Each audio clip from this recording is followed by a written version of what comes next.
Assalamualaikum warahmatullahi wabarakatuh. Halo anak-anak semua, kembali lagi bersama Bu Adia. Hari ini kita akan belajar IPAS kelas 5 dengan materi siklus air.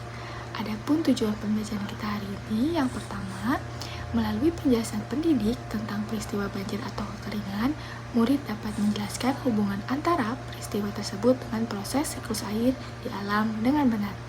Yang kedua, melalui kegiatan diskusi, murid dapat menunjukkan sikap peduli lingkungan dan tanggung jawab terhadap penggunaan air dengan baik. Yang ketiga, melalui kegiatan presentasi hasil diskusi, murid dapat menyajikan penjelasan proses siklus air beserta upaya menjaga keseimbangan di alam secara logis dan jelas. Nah, sebelum itu Ibu mau tanya nih, mengapa air di bumi ini tidak pernah habis ya? Ya, betul. Salah satu hal yang menyebabkan air di bumi tidak pernah habis karena adanya siklus air. Nah, siklus air ini adalah proses perputaran air yang menjadi terus-menerus dari permukaan bumi ke atmosfer dan kembali lagi ke permukaan bumi, begitupun seterusnya.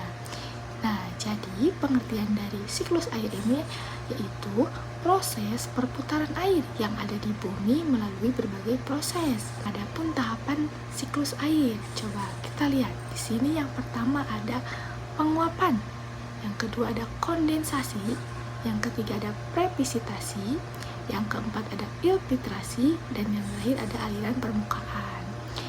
Nah, kita bahas satu persatu. Yang pertama ada penguapan. Nah, penguapan ini biasanya disebut evaporasi, yaitu tahapan awal dari siklus air. Pada tahap ini, air menguap dari permukaan laut, sungai, dan danau menjadi uap air karena panas matahari. Kemudian yang kedua ada kondensasi. Nah, kondensasi ini adalah setelah air menguap yang tadi, uap air di udara akan mendingin dan berubah menjadi titik-titik air yang membentuk awan. Kemudian yang ketiga ada presipitasi, yaitu air pada awan yang sudah membentuk akan jatuh ke bumi berupa hujan, salju, atau hujan es. Nah, yang keempat ada infiltrasi, yang dimana air yang jatuh akan meresap ke dalam tanah dan menjadi air tanah. Nah, yang terakhir ada aliran permukaan, yang dimana air yang tidak meresap ke tanah akan mengalir ke sungai, danau, dan laut. Kemudian terjadilah penguapan kembali seperti pada tahap awal. Nah, coba perhatikan gambar berikut ini. Ada ilustrasi tentang proses terjadinya siklus air.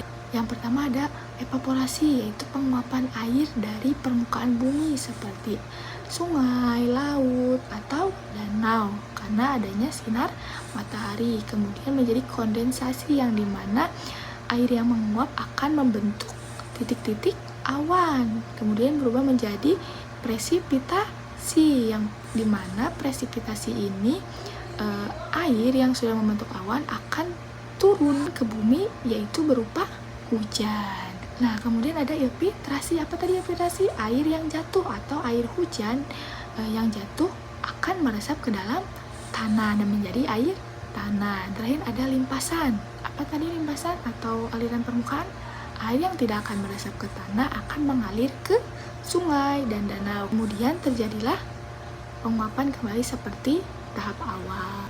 Nah, selanjutnya Ibu mau tanya dulu nih, bagaimana hubungan antara siklus air dengan peristiwa banjir atau kekeringan? Kita bahas satu persatu. Yang pertama ada hubungan dengan banjir. Nah, dalam siklus air, presipitasi atau hujan merupakan tahap ketika uap air di atmosfer berubah menjadi tetesan air dan jatuh ke bumi.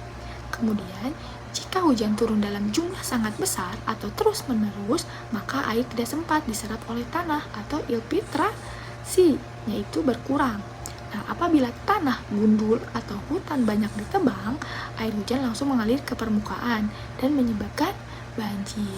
Jadi, banjir terjadi ketika proses penyerapan air ke tanah tidak berjalan dengan baik dalam siklus air. Kemudian ada juga hubungan dengan kekeringan.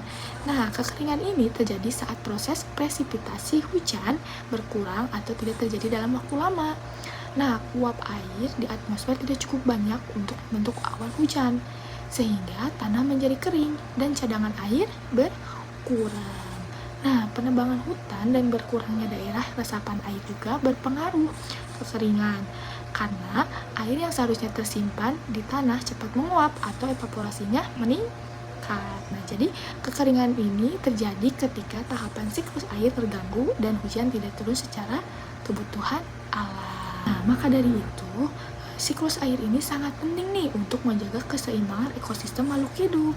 Siklus air yang seimbang menjaga kesediaan air di bumi.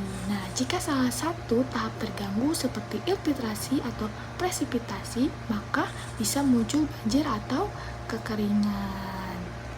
Baik, pembelajaran hari ini sudah selesai. Terima kasih, sampai jumpa di pembelajaran selanjutnya. Wassalamualaikum warahmatullahi wabarakatuh.